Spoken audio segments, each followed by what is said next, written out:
Friends, आज के इस वीडियो में हम डॉम मैनिपुलेशन को सीखने वाले हैं एंड इस कॉन्सेप्ट को सीखने के बाद हम प्रोजेक्ट्स बनाना शुरू कर सकते हैं। तो ये जावास्क्रिप्ट के सीरीज़ का एक मोस्ट इम्पॉर्टेंट वीडियो होने वाला है, तो इस वीडियो को एंड तक ज़रूर देखना। एंड वीडियो शुरू करने से पहले मैं अपने कुछ व्यूअर्स को शाउट आउट देना चाहूँगा जिन्होंने मेरे कई वीडियोज़ पर पॉजिटिव कमेंट करके मुझे काफ़ी ज़्यादा मोटिवेट किया। तो उनमें सबसे पहले हैं कोड विथ अक्सा, नवदीप सिंह, सैफ शामिल, उस्मान फैज़, अभी, ईशू, Asim and Priya. So thank you so much for your support and your positive comment.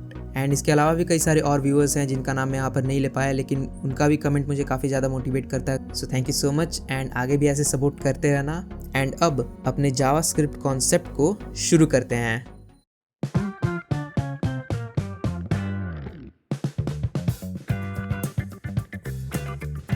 तो डॉम मैनिपुलेशन को सीखने से पहले हम ये समझ लेते हैं कि ये डॉम क्या होता है। तो इसका फुल फॉर्म होता है डॉक्यूमेंट ऑब्जेक्ट मॉडल। अब इसमें जो ये ऑब्जेक्ट टर्म आया, इसके बारे में समझ लेते हैं सबसे पहले।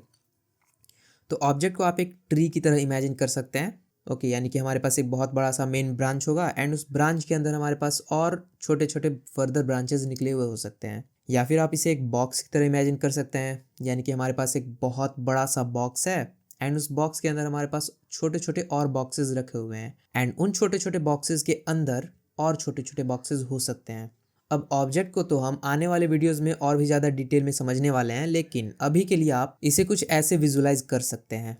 अब अगर मैं आपको ऑब्जेक्ट को प्रैक्टिकली दिखाऊं तो हमारे पास ब्राउज़र में एक विंडो ऑब्जेक्ट होता है। इसे आप कैसे एक्सेस करेंगे? तो आपको अपने किसी भी वेब ब्राउज़र को ओपन कर लेना है एंड उसमें आपको किसी भी वेबसाइट पर चले जाना है। अभी के लिए मैंने यहाँ पर एक index.html फाइल क्रिएट किया है एंड मैंने इसी फाइल को अपने ब्राउज़र में ओपन कर लिया है।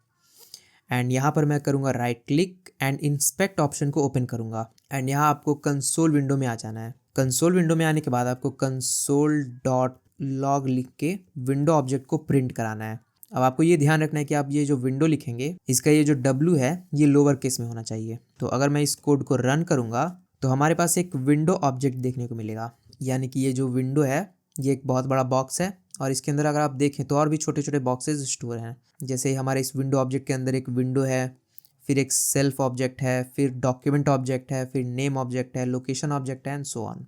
अगर आपको इन सारे ऑब्जेक्ट्स को एक साथ देखना है तो आप इस एरो पर जब क्लिक करेंगे तो ये सारे ऑब्जेक्ट्स यहाँ पर ओपन हो जाएंगे। तो यहाँ पर इतने सारे ऑब्जेक्ट्स इस विंडो ऑब्जेक्ट के अंदर स्टोर हैं एंड इन्हीं ऑब्जेक्ट्स में से हमारा एक और ऑब्जेक्ट है डॉक्यूमेंट ऑब्जेक्ट, जो कि अगर आप थोड़ा सा स्क्रॉल करेंगे तो आपको यहाँ ये देखने को मिल जाएगा। ये जो डॉक्यूमेंट ऑब्जेक्ट है, ये डॉक्यूमेंट ऑब्जेक्ट काफ़ी ज़्यादा इंपॉर्टेंट होने वाला है हमारे लिए। ऐसा क्यों? क्योंकि मैं आपको समझाता हूँ। यहाँ इस HTML फाइल में हम जो भी एलिमेंट्स क्रिएट करेंगे, जैसे अगर मैंने एक हेड टैग क्रिएट कर दिया या फिर मैंने एक बॉडी टैग क्रिएट कर दिया या फिर बॉडी टैग के अंदर मैंने एक हेडिंग टैग क्रिएट कर दिया H1 के थ्रू, तो ये जितने भी एलिमेंट्स मैंने यहाँ पर क्रिएट किए हैं ये सारे के सारे जाकर इस डॉक्यूमेंट ऑब्जेक्ट के अंदर स्टोर हो जाते हैं। ओके, यहाँ पर मैंने चेंज किया इसलिए ये सारे ऑब्जेक्ट्स गायब हो गए। मैं दोबारा उन्हें यहाँ पर लाता हूँ और इस बार मैं क्या करता हूँ, डायरेक्ट console.log करके डॉक्यूमेंट को ही प्रिंट करा लूँगा। तो यहाँ पर हमारा डॉक्यूमेंट ऑब्जेक्ट हमारे पास आ जाएगा, जिसके अंदर अगर आप देखें तो HTML है, फिर हेड है, बॉडी है एंड सो ऑन, यानी जितने भी टैग्स हमने यहाँ पर क्रिएट किए वो सारे यहाँ पर आ गए। और बॉडी टैग के अंदर हमारे पास ये H1 हेडिंग है और हेड टैग के अंदर हमारे पास कुछ स्क्रिप्ट टैग हैं, जो कि अगर आप यहाँ देखें तो स्क्रिप्ट टैग को तो हमने क्रिएट नहीं किया था यहाँ पे, लेकिन फिर भी यहाँ पर ये आ गया क्योंकि यहाँ पर हमारे पास कई सारे इनबिल्ट टैग्स भी होते हैं। और अगर आपको सारे इनबिल्ट टैग्स देखने हैं तो आप उसे कुछ ऐसे देख सकते हैं, यानी कि आप console.window जब करेंगे तो इस विंडो ऑब्जेक्ट के थ्रू जब आप डॉक्यूमेंट ऑब्जेक्ट को एक्सेस करेंगे तो आपको सारे हिडन ऑब्जेक्ट्स भी देखने को मिलेंगे, यानी कि इतने सारे ऑब्जेक्ट और मेथड्स होते हैं हमारे डॉक्यूमेंट ऑब्जेक्ट के अंदर। और ये जो हमारा डॉक्यूमेंट ऑब्जेक्ट है, इसी के अंदर हमारे जितने भी HTML के एलिमेंट होते हैं वो सारे एक ट्री स्ट्रक्चर के फॉर्म में जाके स्टोर हो जाते हैं एंड उसी स्ट्रक्चर को हम डॉक्यूमेंट ऑब्जेक्ट मॉडल कह देते हैं और उसे ही आज हम इस वीडियो में एक्सप्लोर करने वाले हैं। अब इस मॉडल को हम एक्सप्लोर क्यों करने वाले हैं? क्योंकि हम इस डॉक्यूमेंट ऑब्जेक्ट को अपने जावास्क्रिप्ट में एक्सेस कर सकते हैं एंड उसे एक्सेस करते ही हम उन सारे एलिमेंट्स को भी एक्सेस कर लेंगे जो हमारे HTML में लिखे हुए होते हैं एंड उन टैग्स को एक्सेस करने के बाद हम यहाँ पर जावास्क्रिप्ट के थ्रू उन्हें मैनिपुलेट कर सकते हैं। जैसे अगर हमने HTML में कोई बटन बनाया तो हम जावास्क्रिप्ट के थ्रू उस बटन को एक्सेस करेंगे एंड उस बटन में कुछ फंक्शनैलिटीज़ ऐड करेंगे जावास्क्रिप्ट के थ्रू। तो एक्चुअली हम इस डॉक्यूमेंट को एक्सेस कैसे करते हैं हम उसे समझ लेते हैं। तो डॉक्यूमेंट ऑब्जेक्ट को एक्सेस करने के लिए हम दो काम कर सकते हैं, या तो हम विंडो डॉट डॉक्यूमेंट लिख सकते हैं। अब हमने ऐसा क्यों लिखा, क्योंकि हमारा ये जो डॉक्यूमेंट ऑब्जेक्ट है ये इस विंडो ऑब्जेक्ट के अंदर स्टोर है। तो ये लिखने का ये मतलब हुआ कि विंडो ऑब्जेक्ट के अंदर जो डॉक्यूमेंट ऑब्जेक्ट है हम उसे एक्सेस करना चाहते हैं। या फिर हम डायरेक्टली ये भी लिख सकते हैं, क्या, तो हम सीधा डॉक्यूमेंट भी लिख सकते हैं। ऐसा क्यों, क्योंकि हम यहाँ पर अपना सारा काम डॉक्यूमेंट में करने वाले हैं, इसलिए ये एक शॉर्टकट होता है, ओके, जो जावास्क्रिप्ट हमें प्रोवाइड करता है। तो हमें बार बार विंडो डॉट डॉक्यूमेंट लिखने की ज़रूरत नहीं पड़ती, हम सीधा डॉक्यूमेंट लिखकर भी इसे एक्सेस कर सकते हैं। अब डॉक्यूमेंट लिखने के बाद यहाँ पर हम डॉट लगा के जो भी चीज़ें लिखेंगे उसके थ्रू हम इस HTML एलिमेंट्स को एक्सेस कर पाएंगे। अब उससे पहले हम क्या करते हैं, एक बार पहले तो यहाँ पर मैं बॉयलर प्लेट कोड लिखूंगा HTML का, और ये जो स्ट्रक्चर हमारे पास सामने दिख रहा है उसे एक बार समझ लेते हैं। तो सबसे पहले तो हमारे पास एक डॉक टाइप है, तो हम चाहें तो इसे इग्नोर कर सकते हैं क्योंकि ये बेसिकली हमारे HTML का वर्जन बताता है। तो अभी के लिए हम इसे इग्नोर करने वाले हैं। अब उसके बाद हमारे पास जितने भी एलिमेंट्स हैं हम उनके ट्री स्ट्रक्चर को समझते हैं, ओके। एंड उससे भी पहले मैं क्या करता हूँ, इससे एक बार अच्छे से फॉर्मेट कर देता हूँ। तो ये जो हमारे HTML का स्ट्रक्चर होता है ये कुछ ऐसा होता है, यानी कि ये कुछ इस तरीके से ट्री स्ट्रक्चर में होता है। तो सबसे पहले हमारे पास होता है एक विंडो ऑब्जेक्ट, और उस विंडो ऑब्जेक्ट के अंदर होता है हमारा डॉक्यूमेंट ऑब्जेक्ट। यहाँ तक तो हमने देख लिया। इसके बाद इस डॉक्यूमेंट ऑब्जेक्ट के अंदर हमारे पास HTML ऑब्जेक्ट होता है, यानी कि ये जो हमारा HTML टैग है ये ऑब्जेक्ट के फॉर्म में कन्वर्ट हो जाता है। कब, जब ये एक डॉम ट्री का पार्ट बनता है, ओके। तो ये HTML ये जो हमारे यहाँ था ये एक ऑब्जेक्ट का फॉर्म ले लेता है, एंड इसके अंदर हमारे पास दो और एलिमेंट्स हैं। कौन कौन, तो एक हेड टैग और एक बॉडी टैग। तो यहाँ पर हम देख सकते हैं कि हमारे पास और दो एलिमेंट्स हैं, एक हेड टैग और एक बॉडी टैग। हेड के अंदर हमारे पास फर्दर 3 और एलिमेंट्स हैं, यानी कि 2 मेटा और एक टाइटल टैग, जिसे हम यहाँ भी देख सकते हैं, 2 मेटा, एक ये मेटा और एक टाइटल टैग। अब इन मेटा टैग के अंदर आपको लग रहा होगा कि कुछ और स्टोर नहीं है, लेकिन नहीं, इन मेटा टैग्स के अंदर हमारे पास एट्रीब्यूट्स स्टोर्ड हैं। यानी कि इस मेटा टैग के अंदर ये जो कैरसेट लिखा हुआ है ये हमारा एट्रीब्यूट है। तो इस मेटा टैग के अंदर हमारे पास एक ये एट्रीब्यूट लिखा हुआ है, और दूसरे वाले मेटा टैग में हमारे पास 2 एट्रीब्यूट्स लिखे हुए हैं, एक नेम और एक कंटेंट, ओके। तो एक्चुअल में हम इसे कुछ ऐसे कर सकते हैं, ये जो दूसरा वाला मेटा टैग है इसके अंदर 2 एट्रीब्यूट्स लिखे हुए हैं। तो आप इसे कुछ ऐसा विजुअलाइज कर सकते हैं कि ये जो मेटा टैग है इसके अंदर 2 एट्रीब्यूट्स हैं, ओके। पहले वाले मेटा टैग के अंदर एक एट्रीब्यूट है, और जो हमारा टाइटल टैग है ये वाला, इसके अंदर हमारे पास एक टेक्स्ट लिखा हुआ है जो कि एक टेक्स्ट नोड में कन्वर्ट हो जाता है। अगर आपको टेक्स्ट नोड क्या होता है ये नहीं समझ में आ रहा तो ये कुछ नहीं है, बस टेक्स्ट ही है। यानी कि जब ये एक ट्री फॉर्म में स्टोर होता है, यानी डॉक्यूमेंट ऑब्जेक्ट मॉडल में हमारा कोई भी टेक्स्ट जाके स्टोर होता है तो हम सिंपली उसे टेक्स्ट नोड कह देते हैं, ओके। तो ये तो हमने समझ लिया हमारा ट्री स्ट्रक्चर कैसे होता है। अब हम समझ लेते हैं कि ये कैसे क्रिएट होता है। जैसे अगर इस बॉडी टैग के अंदर मैं कोई एलिमेंट क्रिएट करता हूँ, जैसे अगर मैं कोई डिव क्रिएट करता हूँ तो यहाँ डिव लिखते ही हमारे बॉडी टैग के अंदर एक और एलिमेंट क्रिएट हो जाता है, ओके। इसे हम डिव नाम दे देते हैं। तो डिव नाम से हमारा एक एलिमेंट क्रिएट हो गया। अब इस डिव के अंदर अगर मैं एक H1 हेडिंग लिखता हूँ तो इस डिव के अंदर हमारे पास एक H1 हेडिंग क्रिएट हो जाएगा, इसे मैं H1 नाम दे देता हूँ। और अगर मैं इस डिव के अंदर एक और टैग क्रिएट करता हूँ पैराग्राफ नाम से, तो इसी डिव के अंदर एक और पैराग्राफ क्रिएट हो जाएगा, एक और ब्रांच बन जाएगा जिसे हम P नाम दे सकते हैं, पैराग्राफ या पैरा। एंड अगर फॉर एग्जांपल इस हेडिंग टैग के अंदर हम कोई टेक्स्ट स्टोर कराते हैं, जैसे वेलकम टू कोड स्फेयर, तो ये जो टेक्स्ट है हमारा ये फर्दर इस H1 टैग में जाके स्टोर हो जाएगा, जिसे हम क्या बोल देंगे, जिसे हम टेक्स्ट नोड कह सकते हैं, ओके।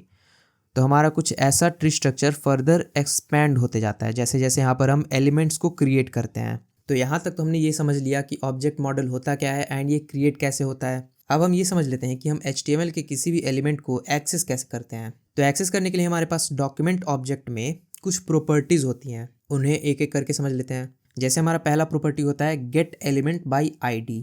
अब जो मैंने ये टर्म बोला इसे आपको थोड़ा सा मैं एक चीज़ बताऊंगा। जैसे मैंने बोला गेट एलिमेंट बाय ID, मैं आपको एक छोटी सी चीज़ और बता देता हूँ।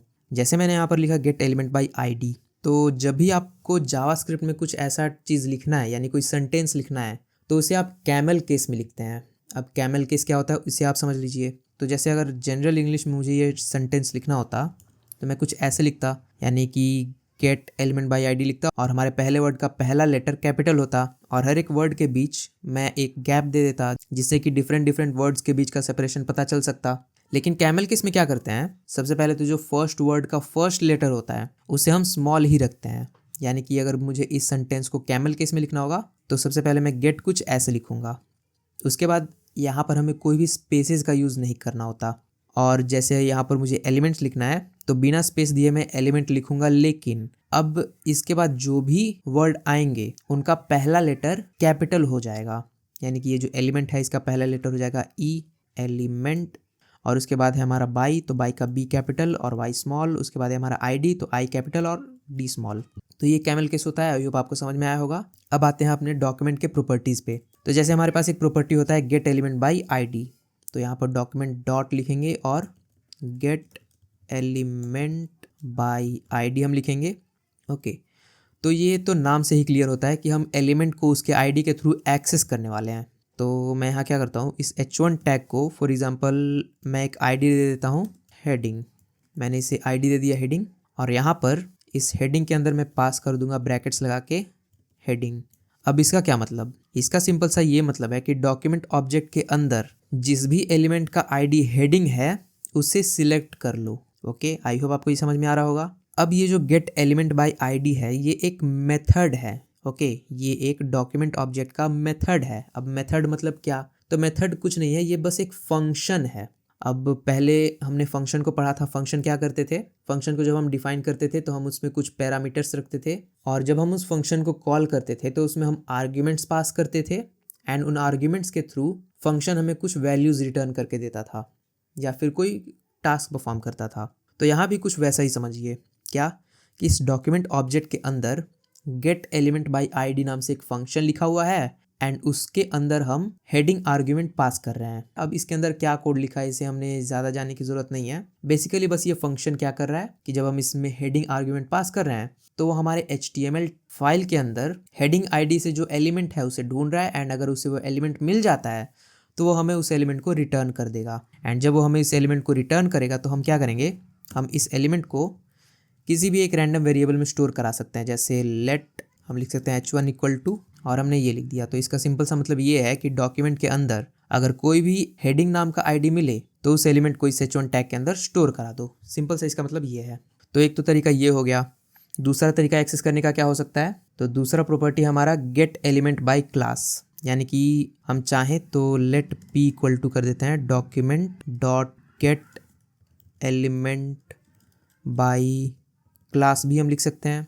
यानी कि यहाँ पर इस पैराग्राफ को मैं क्लास दे देता हूँ फॉर एग्जांपल पैरा। एंड यहाँ अगर मैं लिखूँगा पैरा तो ये सिंपली क्या करेगा, ये हमारे डॉक्यूमेंट के अंदर किसी भी एलिमेंट का क्लास अगर पैरा है तो उसे सिलेक्ट करके हमारे पास रिटर्न कर देगा। यहाँ पे सेम काम हम टैग्स के साथ भी कर सकते हैं। यानी कि मैं यहाँ पर let B equal to document dot get element by tag name भी लिख सकते हैं। अब इससे क्या होगा कि यहाँ पर हम कोई भी टैग नेम पास कर सकते हैं। जैसे हम यहाँ लिख सकते हैं बॉडी।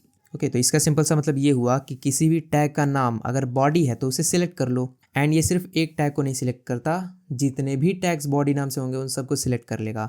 एंड यहाँ भी जिन भी एलिमेंट के क्लास का नाम होगा पैरा उन सभी को सिलेक्ट कर लेगा। एंड सेम यहाँ भी होता है। तो गेट एलिमेंट्स बाय समथिंग को तो हमने समझ लिया, यानी gate element by ID, gate element by class, gate element by tag name. तो कुछ ऐसे हम इन्हें एक्सेस कर सकते हैं। दूसरा तरीका हम ये भी कर सकते हैं, डॉक्यूमेंट डॉट हम क्वेरी सिलेक्टर्स का यूज़ कर सकते हैं। यानी कि हम लिखेंगे क्वेरी सिलेक्टर एंड इसके अंदर हम कुछ भी पास कर सकते हैं, tag name, class name, ID, कुछ भी। यानी कि अगर मैं यहाँ पर सिंपली p लिखता हूँ तो इसका मतलब होगा p टैग, और अगर मैं यहाँ पर हैश टैग लगा के p लिखता हूँ तो इसका मतलब होगा p id, और अगर मैं यहाँ पर डॉट p लिखता हूँ तो इसका सिंपल सा मतलब होगा p क्लास। जैसे हम CSS में लिखते थे, यानी कि अगर हम CSS में सिंपली बॉडी लिख देते थे तो उसका सिंपल सा मतलब होता था हम बॉडी टैग को एक्सेस करना चाहते हैं। हम हैशटैग लगा के कुछ लिखते थे तो उसका मतलब होता था हम किसी आईडी को टारगेट करना चाहते हैं। हम डॉट लगा के कुछ लिखते थे तो इसका मतलब होता था कि हम किसी क्लास को एक्सेस करना चाहते हैं। तो क्वेरी सिलेक्टर में भी कुछ वैसा ही होता है। सो आई होप आपको क्वेरी सिलेक्टर भी समझ में आया होगा। एंड इसके बाद हमारे पास एक और क्वेरी सिलेक्टर होता है, उसके लिए हम लिखते हैं document dot query selector all. अब क्वेरी सिलेक्टर और क्वेरी सिलेक्टर ऑल इन दोनों में डिफरेंस क्या है, तो फॉर एग्जांपल अगर मैं यहाँ पर लिख देता हूँ हैशटैग हेडिंग, और यहाँ भी मैं लिखता हूँ हैशटैग हेडिंग। तो इन दोनों का काम लगभग सेम है, बस छोटा सा डिफरेंस ये है कि क्वेरी सिलेक्टर क्या करता है कि अगर किसी भी एलिमेंट का टैग हेडिंग होगा तो उस एक एलिमेंट को ये रिटर्न करेगा। यानी कि मैं आपको यहाँ से समझाता हूँ। जैसे मेरे पास अगर 2 हेडिंग टैग्स हैं और दूसरे वाले हेडिंग के अंदर भी लिखा हुआ है नाइस टू मीट यू, तो यहाँ पर हमारे पास अगर देखें आप तो 2 हेडिंग टैग्स हैं और उन दोनों का ही आईडी है हेडिंग। तो यहाँ पर ये क्वेरी सिलेक्टर क्या करेगा, ये सिर्फ इस वाले हेडिंग को सिलेक्ट करेगा। क्यों? क्योंकि उसे पहला हेडिंग यही मिला, तो जो पहला हेडिंग उसे मिलेगा ये सिर्फ उसे रिटर्न करेगा। एंड क्वेरी सिलेक्टर ऑल क्या करेगा, ये इन दोनों को रिटर्न करेगा, क्योंकि इसके नाम में ही ऑल है, तो आप समझ सकते हैं। ओके, अब हमने ये तो समझ लिया कि HTML एलिमेंट्स को एक्सेस कैसे करना है। अब थोड़ा सा ये समझ लेते हैं कि हम इन HTML एलिमेंट्स को मैनिपुलेट कैसे करेंगे। तो इसे हम एक छोटे से एग्जांपल के थ्रू समझ लेते हैं। जैसे अगर मैं चाहता हूँ कि हमारे ब्राउज़र पे ये जो हेडिंग 1 है, यानी कि यहाँ ये जो लिखा हुआ है वेलकम टू कोड्सफेयर, अगर मैं इसके बैकग्राउंड कलर को चेंज करना चाहता हूँ तो वो काम मैं कैसे करूँगा। तो यहाँ पर मैंने H1 के अंदर इस हेडिंग को स्टोर कराया है, और उससे पहले मैं इन सारे को रिमूव कर लेता हूँ, और यहाँ जो दूसरा हेडिंग हमने क्रिएट किया था इसे भी मैं रिमूव कर लेता हूँ। तो यहाँ पर इस हेडिंग को हमने आईडी दिया था हेडिंग, और इसे मैंने यहाँ पर गेट एलिमेंट बाय आईडी के थ्रू एक्सेस किया। तो यहाँ पर अब मैं क्या करूँगा, मैं लिखूँगा h1.style। क्यों? क्योंकि हम इस h1 के स्टाइल को चेंज करना चाहते हैं। तो इसके अंदर एक स्टाइल मेथड होता है और हम इस स्टाइल मेथड के थ्रू इसके स्टाइल को चेंज कर सकते हैं। अब ये स्टाइल लिखने के बाद आपको CSS स्टाइल लिखना होता है। जैसे अगर मैं आपको CSS वाला कोड लिख कर दिखाऊँ तो आप कुछ ऐसे लिखते होंगे, यानी कि आप हैशटैग लिखेंगे, फिर हेडिंग लिखेंगे, एंड इसके अंदर आप लिखेंगे बैकग्राउंड कलर, और आप इसे कुछ भी सेट कर सकते हैं, फॉर एग्जांपल येलो। ओके, तो CSS में आप कुछ ऐसा कोड लिखते थे। इसी कोड को मैं यहाँ पर जावास्क्रिप्ट में कन्वर्ट करके बस दिखा रहा हूँ। तो यहाँ जो आप प्रॉपर्टी वैल्यू पेयर लिखते थे, अब यहाँ आपको वो लिखना है, मतलब h1.style के बाद हमें लिखना है बैकग्राउंड कलर। लेकिन यहाँ पर एक ट्विस्ट है, CSS के अंदर आप बैकग्राउंड कलर को कुछ ऐसे लिखते थे, लेकिन जावास्क्रिप्ट में आप इसी को कुछ ऐसे लिखेंगे, यानी कि बैकग्राउंड और डैश नहीं लगाएंगे, सीधा कलर लिखेंगे, लेकिन कैमल केस में, यानी कि कलर कुछ ऐसे। और यहाँ पर आपको सेमीकोलंस नहीं लगाना, आपको सिंपली इक्वल टू लगा के डबल कोट्स के अंदर किसी भी कलर को लिख देना है। जैसे कि मैं लिख देता हूँ येलो। तो अगर आप इसका रिजल्ट देखेंगे तो यहाँ पर हमें कुछ भी देखने को नहीं मिलेगा। क्यों? क्योंकि यहाँ पर अपने HTML फाइल में हमने स्क्रिप्ट को लिंक नहीं किया। तो यहाँ पर हम स्क्रिप्ट टैग लिखेंगे एंड इसमें हम एट्रीब्यूट पास करेंगे src, जिसमें हम अपने जावास्क्रिप्ट फाइल का लिंक पेस्ट कर देंगे। तो अब जब हम इसका आउटपुट देखें तो ये कुछ ऐसा दिख रहा है, यानी कि हमारे हेडिंग टैग का बैकग्राउंड कलर चेंज हो गया। एंड इसे हमने कैसे किया? जावास्क्रिप्ट के थ्रू। तो इसी तरीके से आप CSS के स्टाइल को भी यहाँ पर मैनिपुलेट कर सकते हैं। यहाँ पर आपको सिंपली क्या करना है, या आप पहले एलिमेंट्स को सिलेक्ट करेंगे क्वेरी सिलेक्टर्स या गेट एलिमेंट्स के थ्रू, एंड यहाँ पर आप कई सारी चीज़ें और कर सकते हैं। तो अब जो ये मैनिपुलेशन वाला पार्ट हो गया, यानी कि एलिमेंट्स को सिलेक्ट करके उसे जावास्क्रिप्ट के थ्रू मैनिपुलेट करना, इस पार्ट को हम सीखेंगे नेक्स्ट वीडियो में एक अमेजिंग प्रोजेक्ट के साथ। तो आज के लिए बस इतना ही। आई होप आपको इस वीडियो से काफ़ी कुछ नया सीखने को मिला होगा। एंड अगर आपने इस वीडियो को एंजॉय किया तो वीडियो को लाइक करें, शेयर करें, एंड अगर आप इस चैनल पर नए हो तो चैनल को सब्सक्राइब करें। मिलते हैं आपसे जल्दी नेक्स्ट वीडियो में जावास्क्रिप्ट के एक अमेजिंग प्रोजेक्ट के साथ।